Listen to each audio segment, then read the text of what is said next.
Okay, hello. Welcome to the International Methods Colloquium. I'm Dr. Justin Essery from Rice University. The International Methods Colloquium is a periodic online interactive seminar discussion on the application of quantitative statistical methodology to the social sciences, sponsored by Rice University and the National Science Foundation. This week we're having a roundtable on the pre-registration of research designs. We're going to have every person on the panel will introduce themselves and spend 2 or 3 minutes talking about their work related and their views related to pre-registration. Then we'll open up the roundtable to questions. You can call in to ask a question on the air at our toll-free call-in line. The number has actually changed. The number is 1-855-982-9766. Or you can email questions to methods.colloquium@gmail.com. Finally, you can ask a question using the GoToWebinar Ask Question box that appears on the GoToWebinar control panel. For viewers outside the U.S., we recommend using the Ask Question box to ensure that we receive your questions immediately. There's a copy of some PDF documents that are related to the seminar or related to the roundtable that are available in the handouts box on your GoToWebinar control panel as well. So now I'd like to welcome everyone to our roundtable. Rather than me giving an introduction to everyone, I think what we'll do is I'll just go around the table and let everyone introduce themselves and talk a little bit about their work with pre-registration. So Macartan Humphreys, why don't you go ahead and get us started? Okay, good. So hello everyone. So I'm just going to give a couple of words. First, I assume that most people taking part in this are aware of what the core idea behind registration is. But I sort of summarize, or the way I think of summarizing this is thinking what it really is saying what you're going to do, then you do it, and then you say whether you did it or you say whether you didn't do it, and that's really it. So it's really a statement primarily about intentions and actions. So it's in my reading, this is unlike many people's readings. It's primarily about transparency, and it's not about commitment. I think before we started today, we're sort of looking at the set of people here, and besides being all white and male, we're also all pro-registration. So we're going to start off with a fairly unfortunate, I think, narrow set of positions here, but hopefully that'll open up. But let me give you. There are two distinct reasons why I'm particularly keen on the transparency idea. One is I think it makes for better work, and the other is I think it makes for more trustworthy work, more believable work. Those are distinct things. One is about the quality of the work that's being produced, and the second is about the inferences that can be made around it. So routinely now I'm registering my work. I'm finding that it's forcing me to go about my work differently. The biggest effect it has on me is it forces me to sort of front load a lot of thinking about design and analysis sorts of features. I find that's good for me, and it prevents me from doing all kinds of sort of reinterpretations, which I find happens in a very sort of natural way once I start seeing data, or at least it makes me conscious of if that's happening. I've heard a lot of concerns about pre-registration. I sort of summarized the main risks I see are. So I think some of the risks are not very plausible risks, but risks that I think are plausible risks are it could lead to bad analysis, in the sense that people, even if there's no requirement that people stick to plans, people will feel they ought to stick to plans, even if they've got ideas about subsequently have ideas about how to do work better. So I see that as a sort of concern. People don't choose an optimal analysis; they might choose a good enough analysis if it's the one that they've pre-registered. And the other is that research will become more boring. Not in the sense that people, research should become more boring in some ways, in the sense that we shouldn't be reading too much stuff that's just made up. But the concern is that people will only start registering hypotheses that they have a lot of confidence over, and so on, and be less likely to take risks and so on. So along with the gains in transparency, there might be a loss in the sort of work that's actually been done. I think those are real concerns. So my sense of the way to do it is to do it in a way that really allows deviations, and there'd be a lot of tolerance around deviations and sort of norms about stating how these deviations happened, but without assumptions that deviations imply cheating of any form. So I think there needs to be a lot of tolerance of that procedures. My sense is it needs to be done to get the sort of benefits. It needs to be done in a fairly comprehensive way. And at the moment, I'm going to come to this in a second, but at the moment, we don't really have a very clear notion of what a comprehensive registration actually looks like. At the moment, various different registries have got sort of checklists, basically. Can you describe this? Can you describe that? Can you describe the other? But there's no real notion of what a comprehensive registration is. Whereas, in my sense, that's actually necessary to get a lot of the benefits. And the third, for the politics of this, but also out of concern for the risks of creating more boring research, I feel pretty strongly that it should not be mandatory. So on the one hand, I sort of feel it should be quite comprehensive when you do it. So do it properly when you do it, but it shouldn't. I don't think it should be mandatory. I think that would be limiting or alienating many people, and could have adverse effects as well.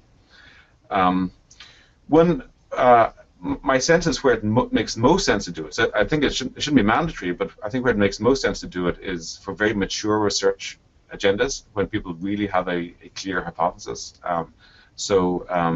In some work we're doing, for example, at EGAP, we have this set of integrated studies where they've been sort of selected to test a particular hypothesis. And there, I think registration makes complete sense, and as part of the process, we require registration as part of that process. And I think that makes a lot of sense, because the question is sufficiently clearly defined, and the principles are there ex ante.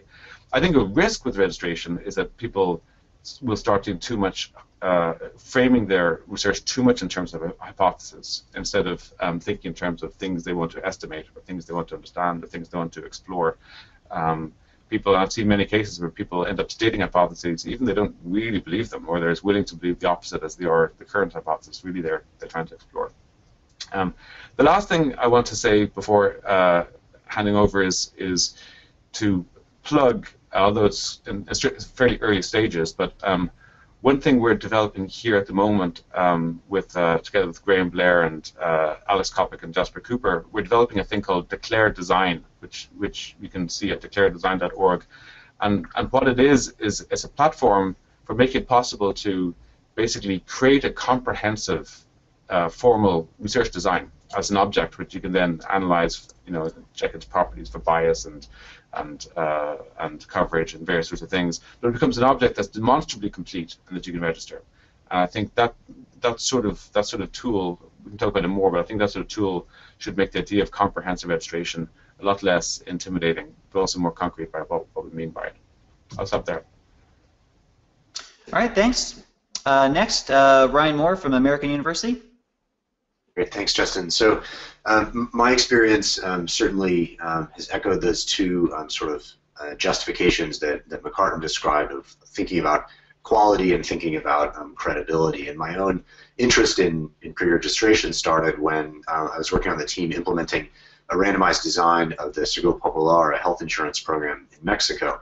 And there was a really strong motivation there to tie the hands and to commit the people who are implementing this public policy that is going to be evaluated to the design itself, so that the analysis could then follow from it in the way that we had anticipated. And there was also a motivation to potentially tie the hands and commit future administrations to the policy. If the evidence were such that the program was effective, then that evidence base would be seen as much more credible if the design that the analysis was based on was already available in public in advance of the analysis itself. And so the strategy that we pursued in that case was to write a paper describing the design and sort of evaluating and trying to validate the design empirically in the baseline study that we had done, and then publish that paper before the outcome data were actually available. And so this was one example that I saw sort of carry out over the course of a couple of years from beginning to end, that there was a different version of pre-registration in that it wasn't part of a big registry or part of a larger movement, but a single study trying to make itself as public as possible in advance of final data collection for a number of both political and statistical reasons. And so I agree with Macartan that I think there are a lot of concerns. I think we'll probably spend a lot of time discussing those today. But one thing I want to point out as well is that for me, pre-registration is a potential second step in the design process after the researcher or the team has sort of produced a design.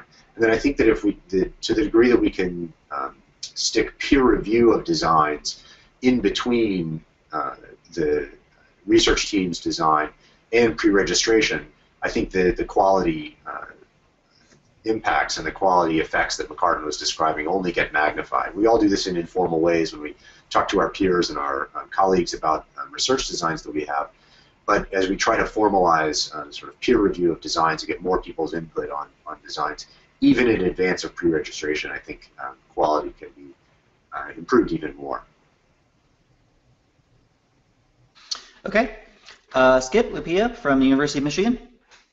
Hi, thanks for having me on the program. My motivation for being interested in pre-registration is I'm doing a lot of work on trying to increase the public value of what we do and perceptions of that value. Right now, with Colin Ellman, I lead something called DART, which is Data Access and Research Transparency.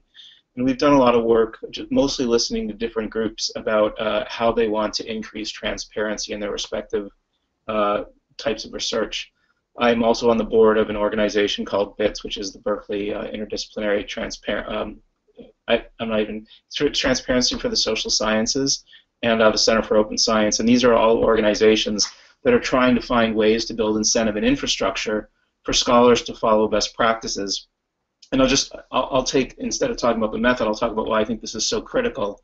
At the same time, I have leadership positions now at the National Science Foundation, AAAS, and the National Academies. And in all of those places, we're responding to huge questions about the value of science. These questions manifest in a lot of ways. Some of them are funding discussions about whether the government should fund science, whether it should fund social science, whether states should fund universities.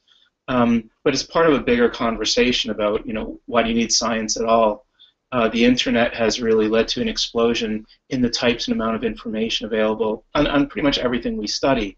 And there are a lot of people who appear to write better than we do, they write faster than we do, and they're less expensive than we are. And so the questions about, why do you need science are real. And if people give me an opportunity to defend science, here's a brief way that I do it. There are multiple ways of knowing that are valuable to society, ways of knowing that people can use to improve their lives or the lives of others. One way of knowing, different ways of knowing, they differ in terms of the reference point, like why should you believe a claim? Some people base claims on metaphysics, the idea that there are powers and forces beyond all of us, and if we have faith in them, that's a reason to believe it, and that has a powerful influence on society. Other people count on a cult of personality, and they say, well, the reason you should believe these claims is because I made them, and there's something special about me. Another is to refer to a context or a culture and say, well, that's the reason.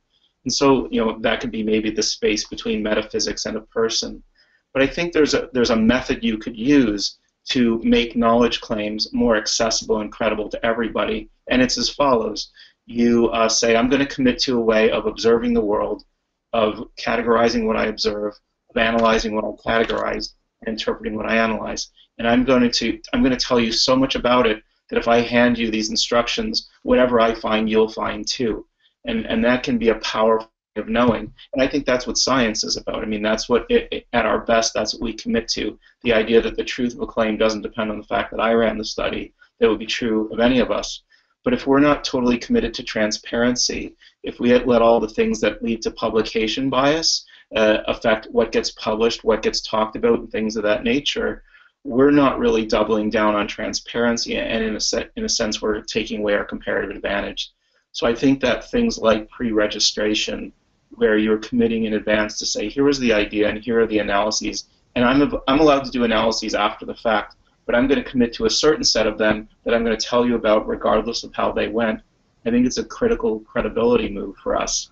We've built, particularly over the last 100 years, a lot of scholarly infrastructure, particularly in publication, that rewards sensational claims or statistically significant claims, and that had its purpose. But now it's led to, I think, such huge distortions in what we might call what a literature has found or the scientific consensus that it threatens the credibility of what we all do, which is a shame because the work that is done in science can have amazing public value. So I think things like pre-registration, done with community standards in mind, done with infrastructure and incentives that make it something that people want to do as part of exciting and socially relevant research, I think it's a critical thing for us to pursue. Like Macartan, I don't think you want to force it on people. But the question is, can we find a way to adopt and develop and implement these best practices in ways that are consistent with doing science of the greatest possible value to both other scientists and to society. And thank you. Finally, Jamie Monaghan from the University of Georgia. Well, thank you, Justin, for inviting me to participate in this roundtable. And what I'd like to dedicate my couple of minutes to is talking about what pre-registration can mean to the individual researcher and why it can be useful to you as the scientist. Because, as some of the other panelists have pointed out, that you can, as Ryan did in his study, you can proceed to pre-register what you want to do and take a different vision of doing this and publicly commit to what you want to do, regardless of whether the norms have come along in the discipline yet or not. And I certainly think that the conversation of what should we adopt as a discipline is certainly an important one to have. But in the meantime, I think there are opportunities out there for individuals to pre-register their work. There's certainly a few registries that are out there. In fact, the Center for Open Science, which Skip is affiliated with, currently even has a pre-registration challenge out, which is encouraging people to take some initiative, register a study through their registry and publish that. And there's even a $1,000 reward out there that you could possibly win. So there's a lot of push for individuals to try this, and I really think that to develop a good opinion about pre-registration, it's worth trying it yourself, seeing how you think the process works, seeing how effective you think it can be, and I think that there really we can think about this as sort of a movement that starts at the ground and starts with individual researchers trying this. So why would you do this on your own, even if it's optional or not necessarily expected or widely done yet?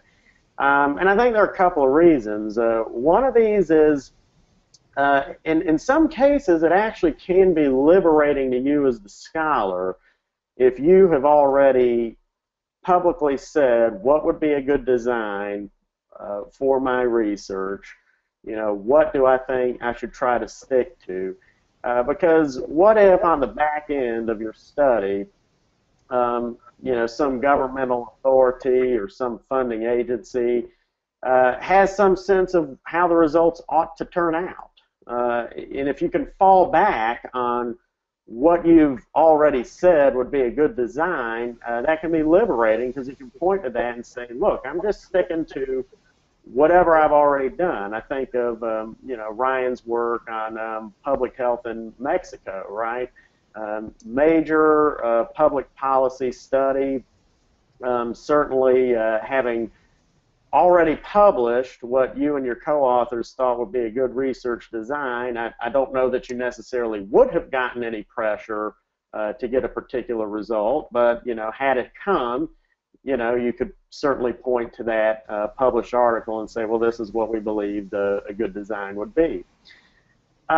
Second, it can show that it can serve as a signal to reviewers and to the public that you really thought about these things before you got into the data.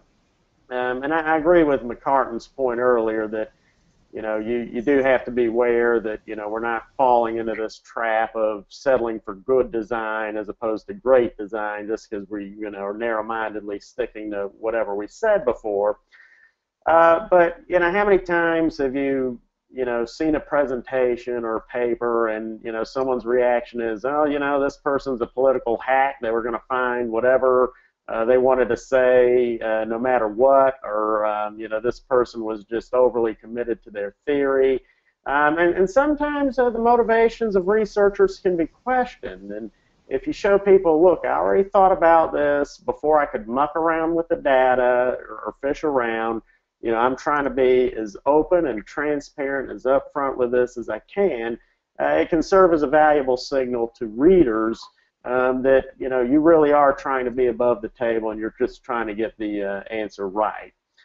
So those are some of my thoughts as to why, as an individual, it might be worth trying out pre-registration. And I'd certainly encourage people to, you know, and I know Macartan said this before in the past, give it a try, see how it goes for you, see what you think of the process, and you know, by actually trying out pre-registration for yourself, you can get a feel for the method and the process.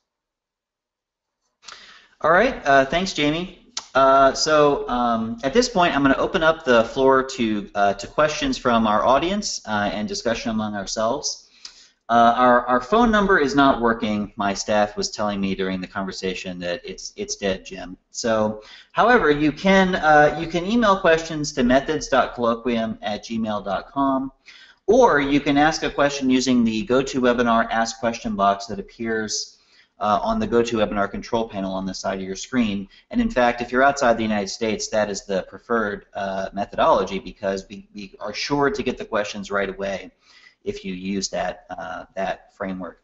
And while we're waiting for some questions from the audience to come in, you know, when I scheduled, first of all, I have assembled an all-male panel. I bear the shame for that, so, you know, sorry. That is bad, and that's my fault. On another dimension, a lot of this sort of opposition, when we put this panel together, it was the beginning of last academic term. The DART statement and the controversy that it had sort of created didn't really exist yet, and so I didn't assemble the panel with an eye toward thinking about how. First of all, I wasn't thinking about DART at all. I was thinking about pre-registration as a narrower idea, and also I wasn't really thinking very well about the extent to which these requirements impact the non-quantitative part of our discipline, which is, of course, sizable. And so I guess the first question I would ask is, who's going to benefit and who's going to lose? And by that I mean in the review process, when it comes time to get reviews and to get publications, if we implement a system of pre-registration.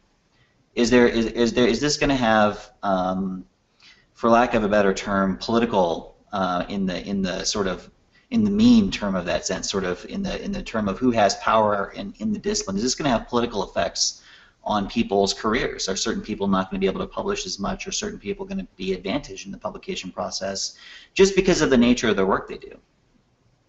You know, what it does is ask you to clarify, you know, if you're going to make an empirical knowledge claim, what are the requirements for having it in this journal?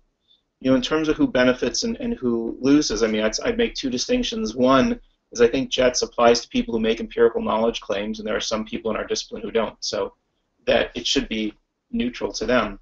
But now, you know, if you make empirical knowledge claims, there's a question, which is, how accurately are you representing the process by which you produced knowledge claims?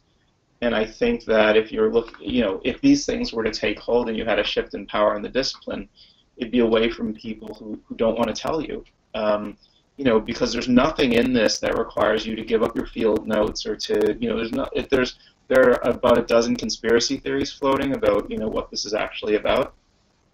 It's really about explaining people, to the extent that you can, how did you choose cases, how did you categorize what you saw, what analytic decisions did you make, and what interpretive decisions that you made. The different knowledge communities will require of each other different standards, and no one from above, you know, wants to throw that down. But when we say publication bias, to be blunt, it's a polite way of saying we have a process that induces people to only report part of what they're doing. And that becomes really dangerous when we look at a literature and say, well, science found this, or a scientific study found X, when in fact it found X, Y, and Z. But we've set up an incentive system that we always only talk about X and never Y and Z. And then the question is, what are we doing to each other, or what are we doing to the people who read our work if we're only reporting part of it? So I think if you want to think about the power dynamics of this, the people who will be empowered in the long run are the people who are willing to explain what they're doing, so that other people, the readers, the end users, I think the ultimate power relationship is theirs, because they will be able to better understand and better interpret the work that we're doing. I'm the world's worst interpretivist, but I'm going to make a go of it anyway. So my understanding of how there are epistemologies of empirical knowledge, right? I'm thinking of sort of the Max Weber school of social inquiry, where you can't achieve. It's really sort of antithetical to that way of knowing, to say I'm going to pre-specify everything I'm going to do in advance, and then I'm going to do it, and then I'm going to tell you what I did, because the epistemology sort of bakes in that you have to integrate yourself into an environment and sort of update. You have to engage in the community you're trying to study in order to understand what's going on. And just on a more sort of nuts and bolts level, if I'm going to go do some field work, one of the reasons I'm doing the field work is because I don't actually know the right questions to ask before I went to do the field work, right? I'm going there to figure out what the right questions are. And so if we want to set aside qualitative research for a second and just look at quantitative research, as a quantitative researcher, I would be worried that this is going to become a red line where it's going to say, well, any kind of work, I understand you can be labeled exploratory, but the effective labeling exploratory is going to be it's less than, right? This is something you can strike. So let me have a go at answering sort of the overall question and then where you're coming out here. So the first remark I'd make is that if the norm is or if there's no requirement for registration, then it becomes easier for different research communities to decide whether this is something that they value in the review process and the editorial process and so on. So there isn't a proposal at the moment, as far as I know of, for sort of a mandatory registration like there is for data availability. So in a way, it's starting off softer. Although it's a harder thing in some respects. I'd say when you're sort of thinking who's winning and who's losing, I think there's sort of five ways of cutting it. One is people think of sort of observational work versus experimental work. A lot of this has come from the experimental tradition. My sense is there's not a lot to that distinction here, insofar as some of Jamie's, I think, first registrations were observational registrations. It's very possible to do it. It's hard to point to anything specific about experimental work. Another is historical versus prospective work, and there I think there's a really big distinction that's really important. Registration, in a way, is most obviously relevant for prospective research, and it's harder to make the case for it for historical research, because it's harder to demonstrate that you don't know what the data says. So from that perspective, it's not clear that it actually hurt historical work. In a way, it's got less implications for historical research in a way. That'd be my take on it. Another distinction people make is between the testing or exploratory work, and you're going in that direction there. My sense is currently that's an issue here, that people are focusing on registration more for testing work and thinking exploratory work outside of the sphere of registration. My own sense is that one can register exploratory processes. They're systematic exploratory processes, and we can register that, and we should actually try to move outside of the narrow testing framework for registration.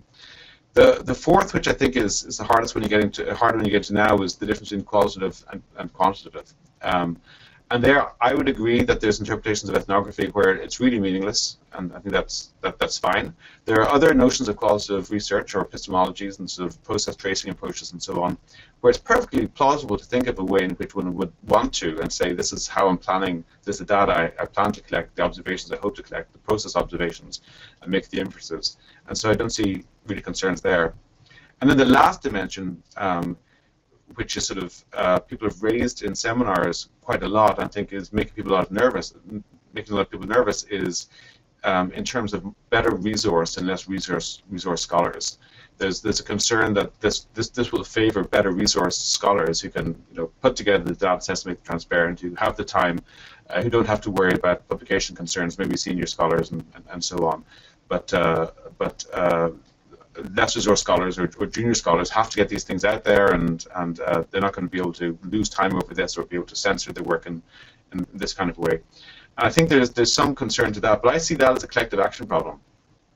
In a sense, my sense is the more people are doing this, one thing we're going to see is there's going to be more null results. There's going to be a sort of change in the sort of things that are going to be coming out, and it'll make it easier, and as well as improvements in sort of the standards and technologies that people have available to them to do this, and it'll make it easier for broader ranges of scholars to do this. And I'll actually add something there. One thing that potentially could make this easier on Macartan's last point about, could this be disadvantageous to junior scholars or scholars with fewer resources? You can find a handful of journals out there in various fields. Cortex is one journal that comes to mind that now allow, like Cortex allows what they call registered reports. And this, is effectively what Ryan was talking about earlier. You pre-register the design. That's when you bring the anonymous reviewers into play. They evaluate that design, and then there's the potential to publish that project based on, how the reviewers have weighed in at the design phase.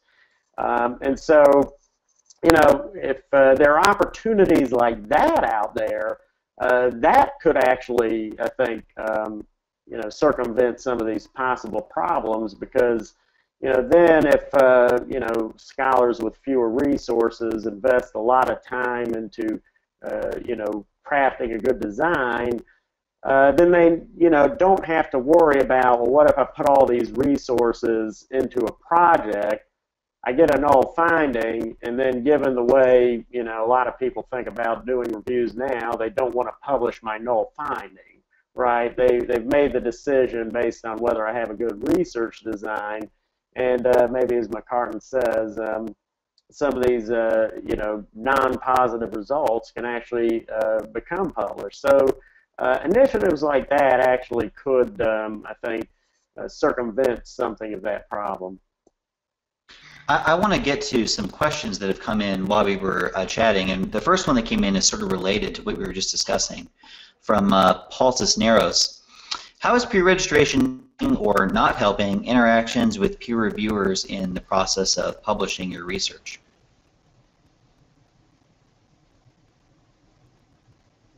Yeah, so I think the point that Jamie just brought up, which is sort of starting to get to this pre-acceptance question, like if the design is registered, does it then get accepted? I think this creates some real complications, and that are related to resources, but also related to sort of timing of people's publication horizons.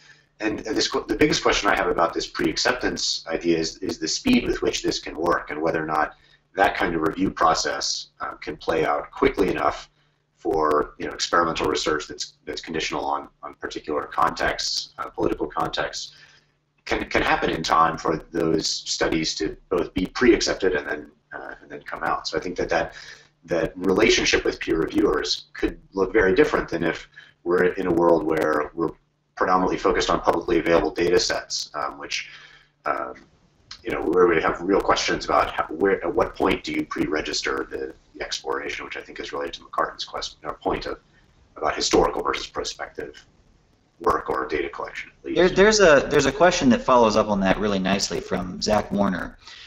He says, one concern I've heard voiced is that scholars analyzing data collected as part of a pre-registered study would see something interesting and then use that to generate hypotheses that would then guide their next registered study.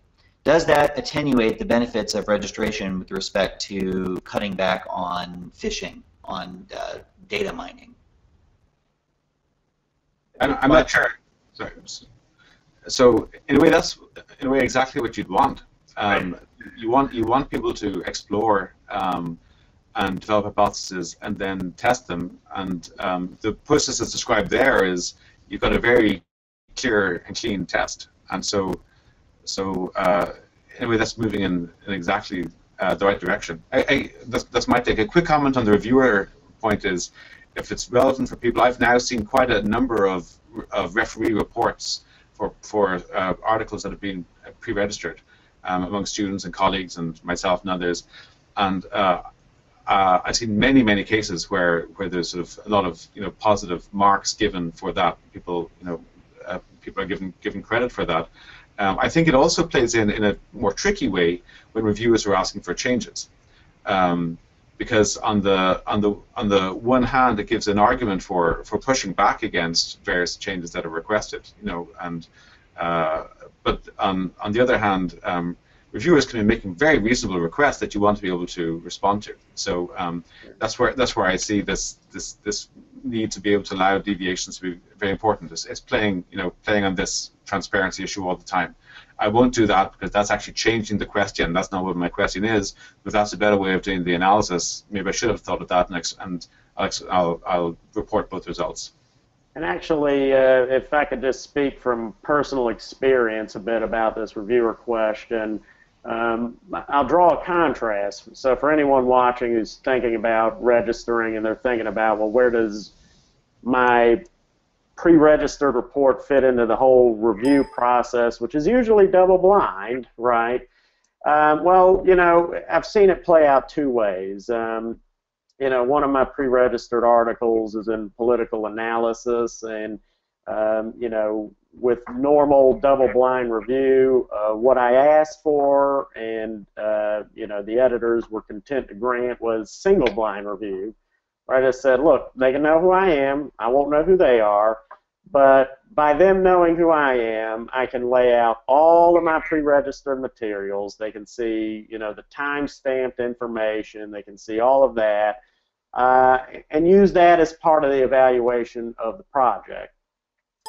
On the other hand, I published something in PS, and the editors there made the perfectly fine, decision, perfectly reasonable. No, we do want to preserve double-blind review here.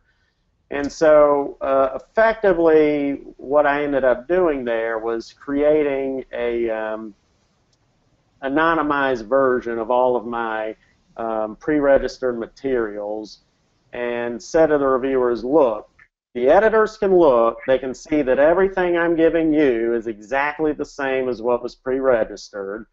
And then, should this be accepted, and it eventually was, everybody's going to be able to see all of that. And so, there are ways that we can, sort of bear that consideration in mind of, can you keep, double-blind review, or can it go single-blind? And really it could go both ways. And I'd also like to touch up on, Macartan's point. In that PS manuscript, I was actually given a number of very reasonable suggestions. Here are some things you did not do in your data analysis that I think you should, do. Like one was a functional form thing, effectively. I tried a linear, and people thought it should be a quadratic, something to that effect. So I tried that. And I reported that too. I reported it both ways, as Macartan said. I did what I said I was going to do. I also did the other thing. The other thing did not contradict anything I got under my original design, but it did yield some new insights that I hadn't previously thought of. And I think that's, a perfectly fine thing to do, is show whatever you said you were going to do, but then also say, well, look, I got some very good suggestions here. Here, I'm open to trying these things. Here are, the new results as well. And, you can just sort of lay it all out there.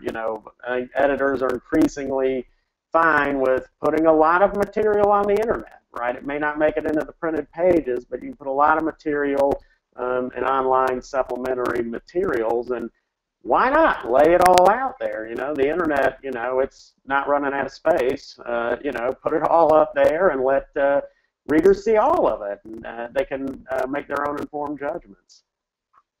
There's along this line, there's a question from Nora Williams.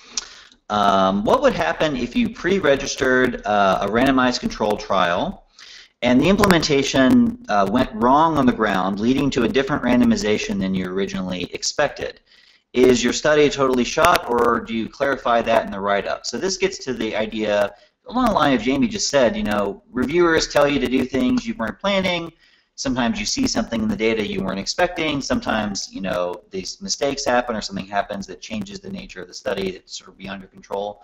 What happens if you have a pre-registered study at that point?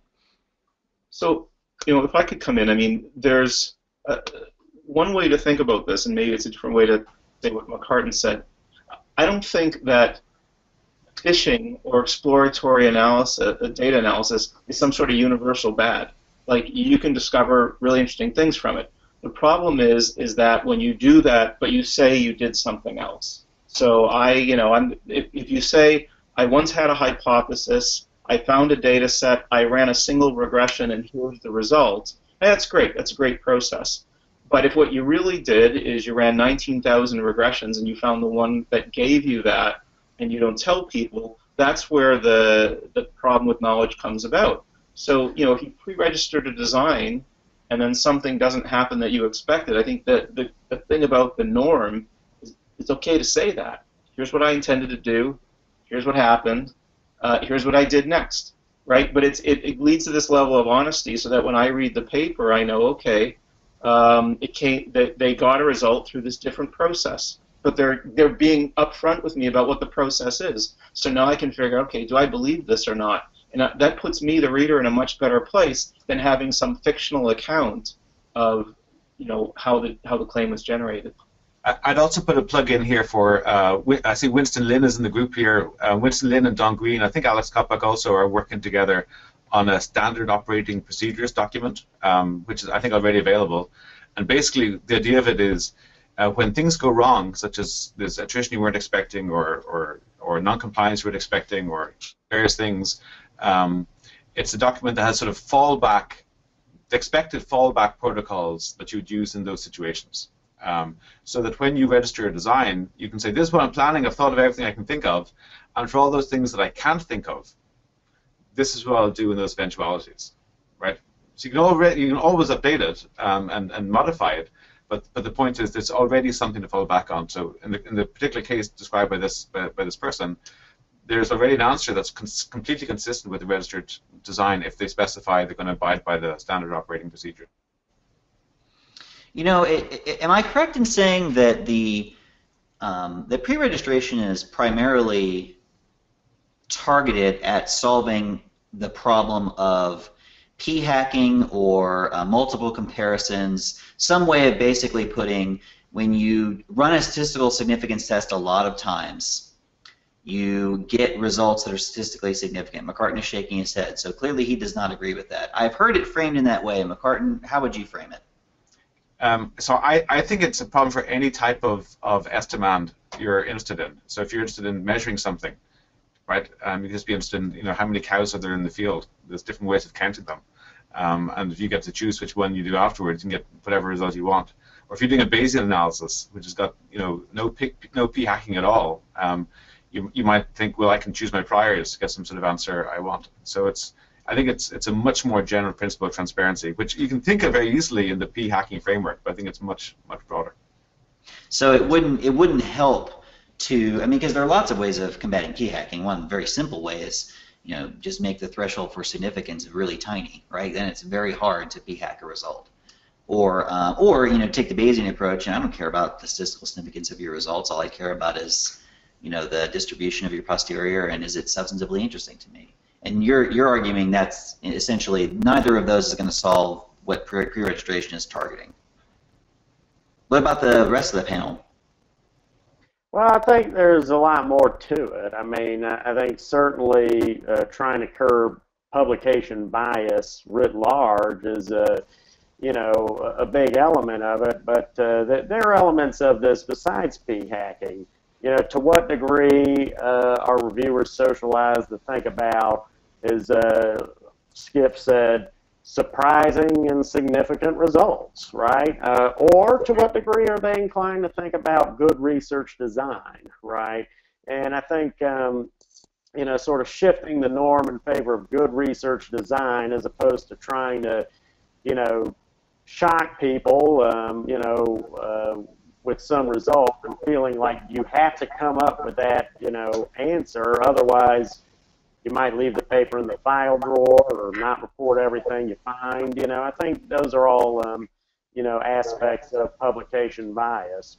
But also I do think, you know, just transparency in and of itself is a good thing because it tells readers more. And I think, you know, the more, you know, readers know, as King, Cohan, and Verba would say, the more readers know about what you did, the better they can evaluate it. And so you might be fully transparent about your design and readers say, well, that's not the way I would have done it, right? Or, you know, maybe they really do like your design. You know, and it sends signals about what your motives are. So I think there are a lot of, you know, reasons why transparency is in and of itself a good thing. Ryan, we can't hear you. Nope. That better? Oh yeah, now we can. Go ahead.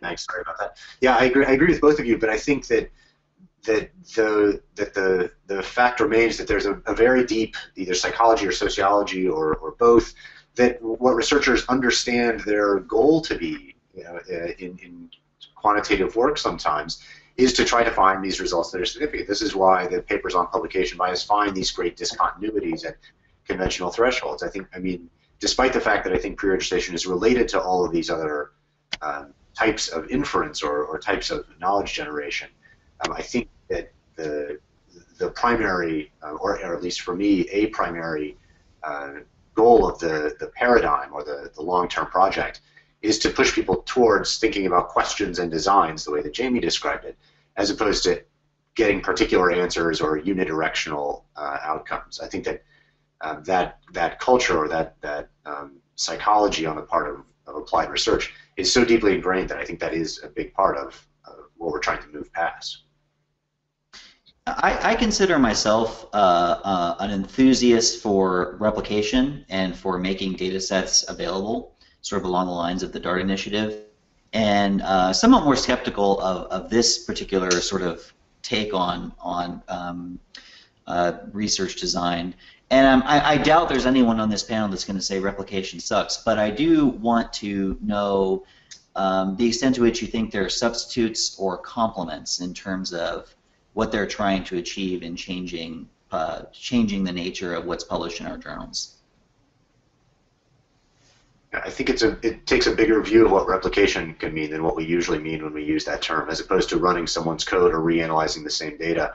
I think the pre-registration allows us to ask the same questions again, but to do it in the context of where the design has been validated and been approved, and see if we get the same answers in different contexts or with different samples. These kinds of things where we want to see if answers we got previously port to other settings. I mean, you know, my emphasis is not on, you know, for me, replication and pre-registrations are a means, not an end. Like, every claim that we make is produced, right? It's manufactured. There's a process. And so, but to have an intersubjective knowledge claim, that is to have my claim mean something to you, right? What you typically want to know is how much of this claim was about you and about your, you know, something that was special about you at that moment, and how much of your claim is relevant to me in the situation I want to apply it. And I think that these, you know, the data access, the transparency, the pre-registration, they open these little windows that give people the way to say, okay, that would have been true for me as well, or for the context that I care about. And our, you know, I love our discipline. I love kind of what we do, but our incentives to produce statistically significant results and flashy findings have been so strong for so long that without infrastructure and incentives to bring us just a little bit back towards helping other people understand how we manufacture the claim, you know, we're kind of, you know, we're pulling the rug out from under ourselves. So, you know, what it doesn't have to be replication in my book. It just has to be clarity about the manufacture of the claim. I'd say here's an argument for why they're complements. That when you register, it makes replication a whole lot easier. In the sense of if you've done it properly, you've lined up all your ducks in your code and everything well in advance, so it's a very automatic process to release things, and hopefully you've clarified your estimates and things in a way that makes it easier. A reason why they're not substitutes is that you can have any number of replications and have the same problems of bias. In fact, you might have a more confusing situation where when people are replicating, they're fishing for negative results, and so it's common enough. You see this positive result comes down in a replication with another negative result, and you're not sure which to believe. Neither of them have been pre-registered in a sense, so it doesn't necessarily get you to the truth, given the incentives people have for replication. And the third, why they're kind of less related than we like them to be, unfortunately, is that registering a replication is an intrinsically hard thing, because by its nature, at least if you're talking about a replication using the same data, by its nature it's a historical replication, in which the data already exists, and you've already seen the patterns in the data, and you have motives. So it's quite possible that the replication becomes somewhat meaningless. So some people have been trying to develop ways of setting up the registration of a replication that'll be credible, but that's a hard challenge. We have one last question I think we can have before the end of our roundtable from the audience. So this is from Zach Warner. So given what we've all just been talking about what registration is seeking to accomplish, and there are multiple goals maybe that are built into that, how should pre-registration be built into graduate training, if at all? How should this be a part of how we're training our grad students? Because I can at least speak for myself. This is not we discuss it in sort of some of our tools classes, but I can't say it's a giant part of our curriculum. Well, I mean, I think it'd be fairly easy to incorporate at the dissertation phase. I mean, you know, presumably you have to defend your prospectus before you go out and complete your dissertation. And so, you know, I think it'd be fairly straightforward to say you have to provide a lot of detail about what you want to do at the prospectus stage. You have to, you know, do everything you would normally do. Maybe even, you know, we could require students to pre-register if it's relevant to their kind of dissertation. And I agree with everybody else that not everything fits the pre-registration mold, but you know, if it's something you think students should do, you can require them to pre-register what they want to do in their dissertation, and make that part of the prospectus process. I think that'd be a really natural place you could incorporate this into graduate training. Ryan, you look like you were going to say something. Yeah, I was just thinking that we almost all do this to a much lighter degree every time we have a first semester PhD course on research design that ends with a paper proposal, right? Yeah. Whether or not those papers actually get written in the second semester or subsequently is different, but in a sense, you know, it's not in a discipline-wide database or something, but they're sort of pre-registering the study design with the faculty member. Mm-hmm. I'd echo the point Jamie made earlier, which is you learn so much about registration when you actually try it. It seems like such an obvious and simple idea in the abstract, and people criticize it without actually having tried it. But when you do it, and when you write down what you're planning to do, and then get the data and go to the next stage of it, it's only then you start realizing how different it is from your usual practice and how wearing your usual practice is. So, you know, classes in which, even for within class projects, you start off with the registration and then do the analysis following it. I think you can just learn a lot from that. Skip, you want to have the final word? Oh boy, no. If it's the final word, no. I appreciate, you know, I think one of the great things about with our discipline now is, while we have all this kind of heat around these topics, we're talking about it. You know, there's not a one-size-fits-all solution, but our ability to communicate with each other and to provide knowledge that others can use, I mean, depends critically on us having these conversations, so that our accounts of how we know what we know are less fictional and more tied to what we're actually doing. I think, you know, in the end, this will really benefit, you know, all of the constituencies that we're trying to help. Well, we're right at noon, so I'm going to conclude the roundtable. Thanks, everyone, for joining us today. Thanks to our audience for joining us. Thank you for submitting your questions. Next week, we have a presentation from Emily Ho of Fordham University. Go to our website, www.methods-colloquium.com, for more details on that presentation and all the other fine presentations we're going to have this spring semester. We also have a upcoming roundtable that goes along with our political methodologist symposium on peer review. So that'll be interesting as well, coming over the next few weeks. Thanks everyone for joining us, and I'll see you next week. Thank you.